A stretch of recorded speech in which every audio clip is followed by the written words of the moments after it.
Slowing down might feel uncomfortable, but I believe that it's necessary. Otherwise, you cannot see clearly. When you are going fast all the time doing something, you are in motion.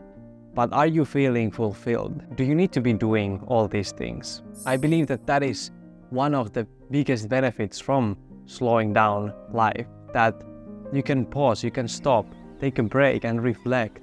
So you can get a better direction, you can get better understanding where you want to go. And then you can go back to that motion and go that way. But if you're constantly rushing somewhere, you completely lose it and forget where you are even going. Everything starts with one small choice and action.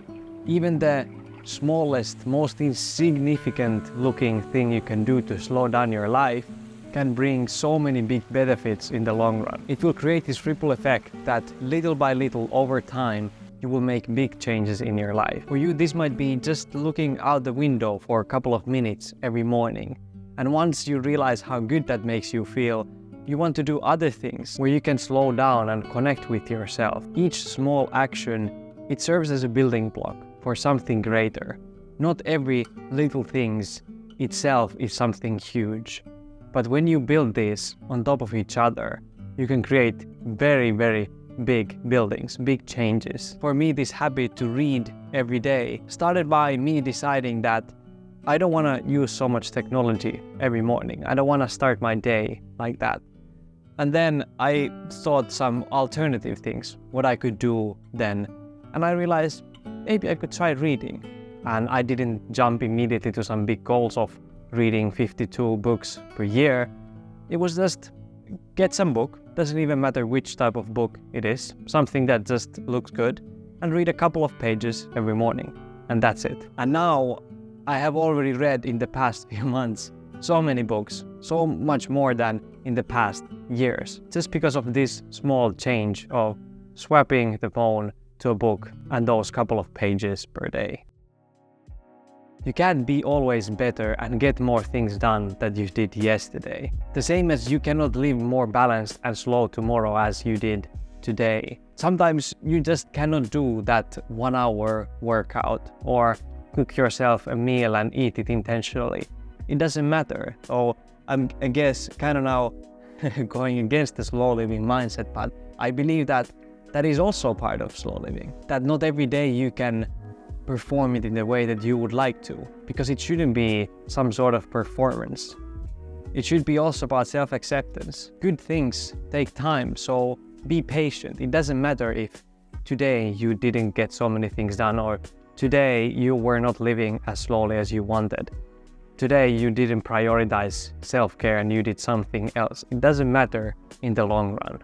As long as you're patient, you trust in the process, you stay consistent with these actions and you make those small choices, you start with those, good things will come. You don't have to expect the same things from you other people are expecting of themselves. We are all in different paths. We are on different points of our journey. And our lives will look very different, no matter how hard we try to make them look similar and this slow living, self-care, all these things to look the same. Knowing your limits and being flexible is also part of the balance.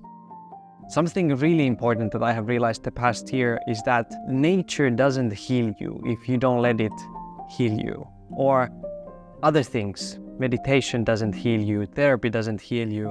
Whatever self-care activity you would like to do, something that is related to slow living especially, it doesn't have any impact on you if you don't let it to have the impact. If you are attached to these certain outcomes, probably nothing will change. You have to be present there. You have to surrender to that thing and let go of that outcome, how it should look like or it should feel like. I've had these filming trips and I wanted to also have at the same time some connection with nature and myself and find that peace. And I realized that I cannot really combine the two always. Sometimes I can, sometimes I cannot. That I can be very present and still film these videos or have fun with friends and all that stuff.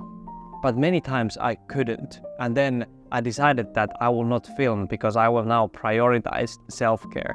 I will surrender and accept what is happening right now and not have some sort of outcomes that now I'm going to the forest, I'm doing exactly what this person told me to, I'm gonna walk here for an hour, and then I'm supposed to feel good. Many times the best moments, the best feelings come when you completely let go of all that, all the outcomes, all that tension. That is when the real healing happens. So this thing that I learned, something I want to do better from now on, is to go there with the intention of just being, whether it's going to nature, meditation, or some other self-care activity, and not be attached to the outcome. Then it's okay to not meet people often. I enjoy many times just being at home by myself. It doesn't mean that I don't like to have those people in my life or meet them at some point, but just in this very moment, I don't feel like it. And this is important, especially if you don't feel lonely, if you feel completely fine with it. I don't suggest to force yourself to be social just because that's what you're supposed to be or people are expecting from you. I think what is so much more important is when you are with those people, then you are fully there, you're fully present, you're fully engaged in that moment and with those people that are around you. In my opinion, it's so much better to meet a friend once a month or once every 3 months and be fully in that moment than meet them every week and you are half listening what they are saying, half you're on your phone or watching the TV. So understand your social needs and find a good balance there, something that feels comfortable to you. Of course, you don't always need to feel and shouldn't feel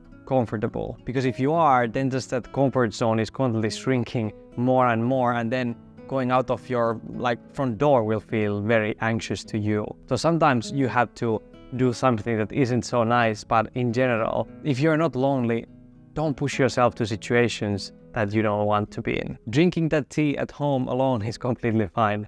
I like it as well.